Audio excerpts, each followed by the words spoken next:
Hey guys, I've noticed something and maybe you've noticed it too. A lot of people aren't walking away from Jesus, they're walking away from the church.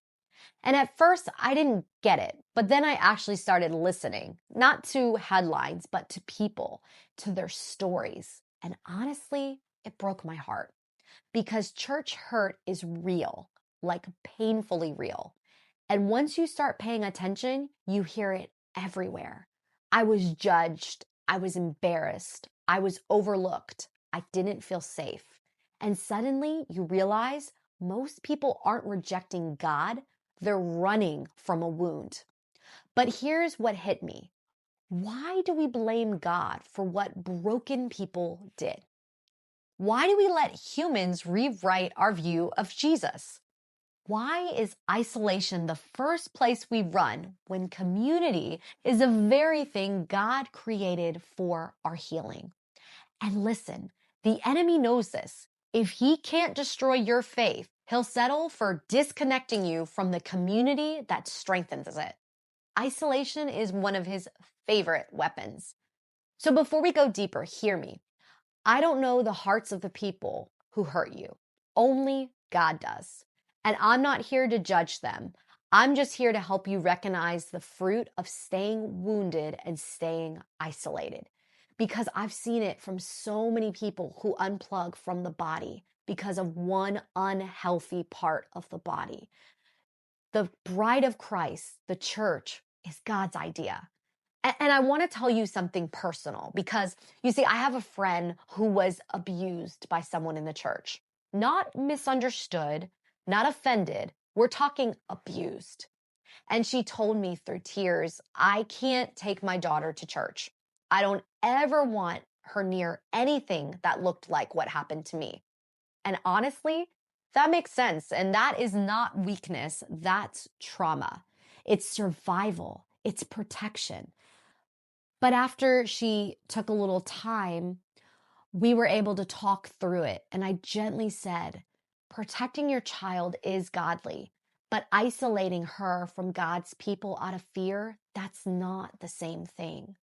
So we opened scripture, not the version broken people modeled for her, but the real Jesus. We read Matthew 18:6, where Jesus said that harming a child is so evil that the punishment would be worse than drowning with a millstone around your neck. So let's be clear.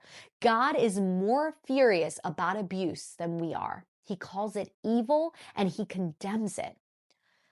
But he promises justice. We read in Psalm 68:6 that God sets the lonely in families. Not perfect families, not a flawless church, but spiritual families, the kind God handpicks for healing. And so then we read Hebrews 10:25. Do not forsake the assembling of yourselves together, but encourage one another. And listen, that's not a rule. It's not God trying to control you. It's a lifeline because he knows something we forget. Faith grows in community and it withers in isolation. When she heard that, she didn't say, okay, well, I'm ready to go back now. But she did whisper, maybe God still has a place for me. And in that moment, that tiny shift, that was the beginning of healing. So let's talk about the patterns I see all the time. Church hurt feels spiritual because it hits your identity, your trust, your belonging. It's deeper than human conflict. Walking away often feels easier than healing because healing requires honesty and it requires community. And community is often where the pain happened. But people confuse the actions of Christians with the heart of Christ. But the Bible never said Christians are perfect. It said we would know them by their fruit. And some people have rotten fruit. That has nothing to do with Jesus. And something we never talk about enough is that the Bible is full of church hurt. Moses had it. David had it. Paul had it constantly. Jesus himself was betrayed by religious leaders, yet none of them walked away from the mission because of messy people. So hear me. I'm not telling you go back to the church that hurt you. I'm telling you, don't quit the church altogether. Don't let your wound write your theology. Don't let the people who hurt you define your relationship with God. There is a healthy, safe, accountable church out there, a church that looks like Jesus, and a community that can help rebuild what someone else broke. So maybe the question isn't, should I go back to church? Maybe it's, what church will help me heal and grow and thrive in this season? Don't quit the church. Quit letting your hurt be the loudest voice in your life.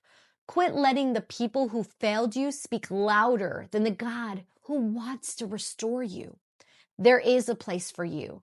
And if you're willing, slowly, wisely, with discernment, God will lead you to it. All right, guys, if you want me to do a part 2 on how to find a safe church, how to rebuild trust, and how to heal, let me know in the comments. I love you guys, and God bless.